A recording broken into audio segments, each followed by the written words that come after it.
अस्सलाम वालेकुम स्टूडेंट्स, आज हम एक बहुत इम्पोर्टेंट और विजुअल टॉपिक डिस्कस करने जा रहे हैं जो आपको एटॉमिक थ्योरी के कोर समझने में हेल्प करेगा। Shapes of atomic orbitals. जब तक आप इलेक्ट्रॉन्स की स्पेस डिस्ट्रीब्यूशन समझ नहीं लेते, आप क्वांटम मैकेनिक्स और पीरियोडिक ट्रेंड्स को प्रॉपरली समझ नहीं पाएंगे। तो चलिए शुरू करते हैं स्टेप बाय स्टेप आज का topic. An atomic orbital is defined as the three-dimensional regions in space and around the nucleus in which the probability of finding the electron is maximum. Atomic orbital एक ऐसी three dimensional जगह होती है nucleus के आसपास जहां electron मिलने के चांसेस सबसे ज़्यादा होते हैं।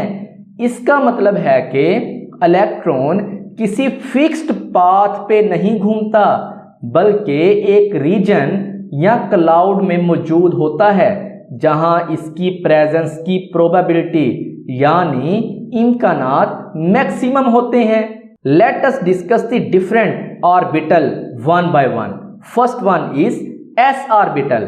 The shape of an S orbital is spherical. The electronic density around the nucleus in an s orbital is uniformly distributed in all directions. With the increase in the principal quantum number, the size of s orbital also become larger as in figure 2.7 में दिखाया गया है। अब dare क्या कहता है? s orbital का shape गोल होता है, स्फेरिकल होता है। इलेक्ट्रॉन न्यूक्लियस के चारों तरफ बराबर तौर पर फैले होते हैं। जब प्रिंसिपल क्वांटम नंबर n बढ़ता है तो ऑर्बिटल का साइज भी बढ़ता है। जैसे 1s छोटा होता है और 2s बड़ा होता है, यानी 1s के मुकाबले में 2s का साइज ज्यादा है। 1s ऑर्बिटल बिल्कुल छोटी बाल जैसी शक्ल रखता है। 2s 1s से थोड़ा बड़ा आप इसको इमेजिन कर सकते हैं। 1s के लिए n की वैल्यू 1 होती है, l की वैल्यू 0 होती है और m की वैल्यू भी 0 होती है। 2s के लिए n की वैल्यू 2 होगी, l की वैल्यू 0 और m की वैल्यू भी 0 होती है। लास्ट टाइम आपने डिस्कस किया था ना कि जब ऑर्बिटल s हो तो s के लिए l की वैल्यू हमेशा 0 होगी, m की वैल्यू 0 होगी। अब 2s से मुराद दूसरा शेल है तो इसलिए n की वैल्यू 2 हो गई। 1s से मुराद पहला शेल है इसलिए n की वैल्यू कितनी हो गई? 1 हो गई। Next is p orbital. The distribution of electron density for a 2p orbital is shown in figure 2.8. The electron density is not distributed in a spherically symmetrical fashion as in s orbital. Rather a p orbital has 2 lobes on any of the axes. The p orbital are named as px, py and pz accordingly to their axis. तो dare 2p orbital की electron density गोल नहीं होती, बल्कि ये 2 lobes जैसे आप diagram में देख सकते हैं 2 लोब्स में होती है, बिल्कुल डंबल जैसी शेप। ये लोब्स किसी भी एक्सिस पे अलाइन हो सकते हैं, एक्स एक्सिस पे, वाई एक्सिस पे, जी एक्सिस पे, इसलिए इनका नाम भी px, py और pz रखा गया है। डंबल की शेप या फिर बालून यानी गुब्बारा, जिसको आप दरमियान से, गुब्बारे को अगर आप दरमियान से बांध दें तो डंबल की शेप आपके पास आएगी।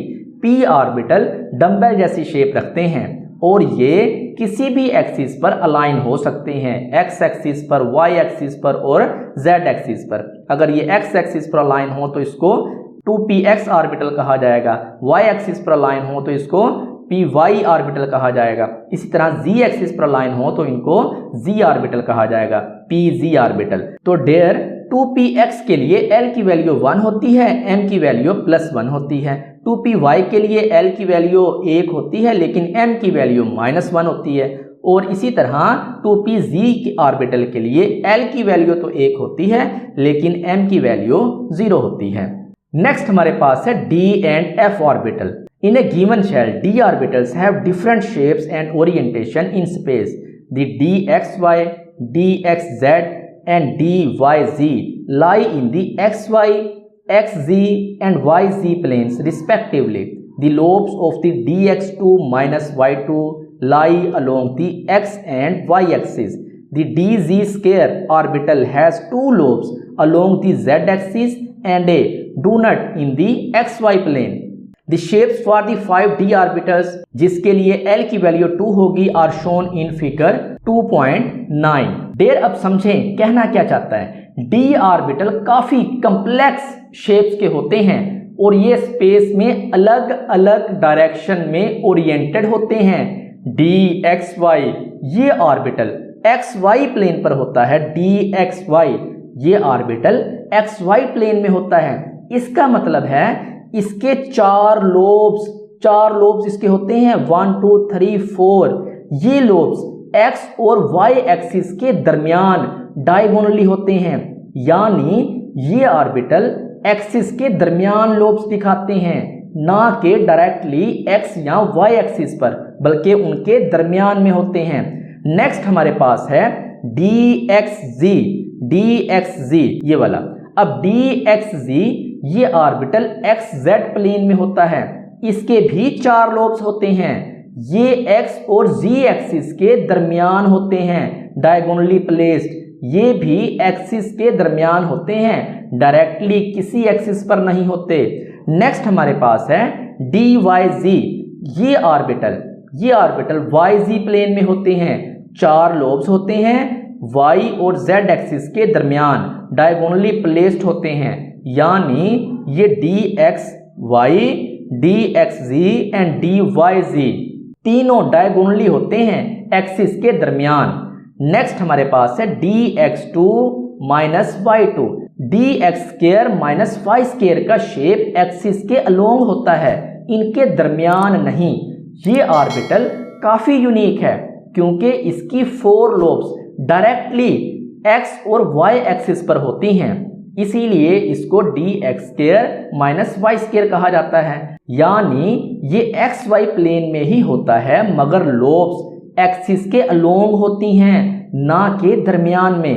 dz स्क्वायर का शेप यूनिक होता है, dz स्क्वायर इसका शेप यूनिक होता है, 2 लोब्स और बीच में डोनट जैसी रिंग होती है इसके। आप इस डायग्राम में देखें। dz स्क्वायर को समझने के लिए आप एक डंबल इमेजिन करें, डंबल, और वो वर्टिकली हो, जिसके बीच में एक गोल चक्कर हो लाइक ए डोनट। ये ऑर्बिटल बिल्कुल अलग शेप रखता है, इसमें 2 लोब्स z एक्सिस के अलोंग होते हैं, ऊपर और नीचे।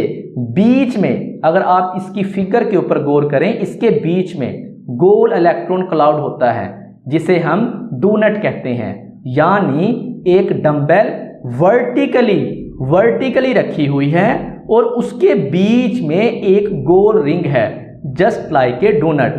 N F subshell has 7 orientation in spaces. There are 7 f orbitals. However, the shapes of f orbitals are very complicated.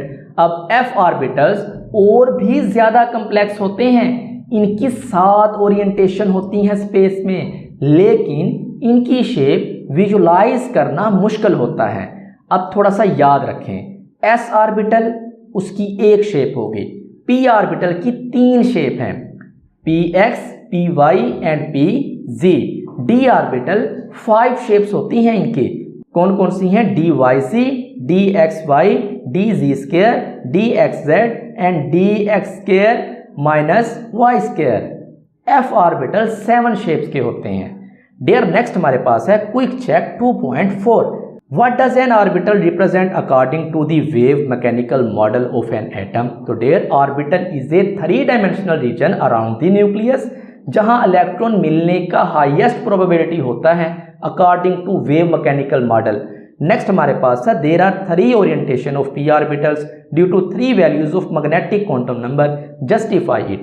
There p orbitals के लिए l की वैल्यू 1 होती है और मैग्नेटिक क्वांटम नंबर m की वैल्यू -1, 0, +1 हो सकती है। इस वजह से हमें 3 अलग p ऑर्बिटल्स मिलते हैं, px, py, pz। हर एक अलग एक्सिस पर ओरिएंटेड होता है। तो स्टूडेंट्स, आज के लेक्चर में हमने देखा कि एटॉमिक ऑर्बिटल्स की शेप्स कैसी होती है, इनकी ओरिएंटेशन कैसी होती है और कैसे क्वांटम नंबर इन सब चीज़ों को डिफाइन करता है। ये टॉपिक आपको पीरियोडिक ट्रेंड, केमिकल बॉन्डिंग और हाइब्रिडाइजेशन जैसे कॉन्सेप्ट में स्ट्रॉन्ग बेस देगा। उम्मीद है आज का लेक्चर आपको पसंद आया होगा। अगर आपको कोई कन्फ्यूजन है तो ज़रूर कमेंट करें, मैं रिप्लाई करने की पूरी कोशिश करूँगा। लेक्चर अच्छा लगा हो तो वीडियो को लाइक करें, शेयर करें और चैनल को सब्सक्राइब करना ना भूलें। शुक्रिया।